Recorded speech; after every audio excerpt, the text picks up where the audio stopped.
यहाँ पर श्रीमद् भगवद गीता के ज्ञान और संदेशों पर आधारित 50 से 60 रोचक पंक्तियां लाइंस दी गई हैं। 1 से 10 जीवन का सार। जब कर्म में विश्वास हो तो फल की चिंता नहीं रहती। जो हुआ अच्छा हुआ, जो हो रहा है अच्छा हो रहा है। चिंता मत कर, समय सब ठीक करता है। आत्मा न जन्म लेती है न मरती है। मृत्यु एक वस्त्र बदलने जैसा है। जो अपने कर्म से जुड़ता है वही सच्चा योगी है। मोह ही माया है और माया ही बंधन है। क्रोध से भ्रम पैदा होता है और भ्रम से बुद्धि नष्ट होती है। नफरत को प्रेम से जीता जा सकता है। अहंकार छोड़ो, क्योंकि वही विनाश की जड़ है। 11 से 20 कर्म, भक्ति और योग। कर्मयोगी वही है जो फल की आशा के बिना कर्म करे। सच्चा भक्त वही है जो मुझे हर चीज में देखे। ज्ञान योग से आत्मा का ज्ञान प्राप्त होता है। ध्यान योग से मन शुद्ध होता है। भक्ति योग से परम शांति मिलती है। मैं हर जीव के हृदय में वास करता हूं। न मैं किसी से द्वेष करता हूं, न किसी से पक्षपात। श्रद्धा से किया गया कार्य सदा फलदायी होता है। स्वधर्म का पालन सबसे बड़ा धर्म है। अपने मन को मेरा बना दो, वही मुक्ति है।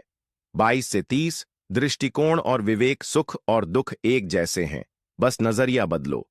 जो सर्दी गर्मी को सहता है वही योगी है। संदेह आत्मा को खा जाता है, विश्वास उसका इलाज है। जिसने इंद्रियों को जीत लिया वही स्थिर चित्त है। मोह एक ऐसा दलदल है जिसमें ज्ञान डूब जाता है। मन ही मित्र है और मन ही शत्रु। एकाग्र मन वाला ही योग में सफल होता है। सच्चा ज्ञान उसे है जो मैं और मेरा को त्यागे। योग संतुलन है, न ज्यादा खाना न उपवास। असंतुलित जीवन से आत्मा भी परेशान हो जाती है। 31 से 40 युद्ध और नीति। धर्म की रक्षा हेतु युद्ध भी आवश्यक होता है। अधर्म के विरुद्ध उठना ही सच्चा कर्म है। अर्जुन का मोह सबका प्रतीक है, निर्णय से पहले की उलझन। श्री कृष्ण का सारथी बनना भगवान का जीवन में प्रवेश है।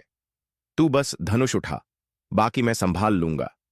युद्ध सिर्फ बाहरी नहीं होता, भीतर भी चलता है। जब मन भ्रमित हो तब गीता मार्गदर्शक बनती है। रणभूमि जीवन का प्रतीक है। कर्म क्षेत्र। जो नीति से विचलित हो वह लक्ष्य नहीं पाता। आत्मज्ञान ही सबसे बड़ा अस्त्र है। 41 से 50 आध्यात्मिक दृष्टिकोण।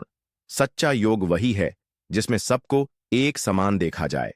अहंकार का त्याग ही परम ज्ञान है। साक्षी बनकर देखो, जो हो रहा है वह होना ही था।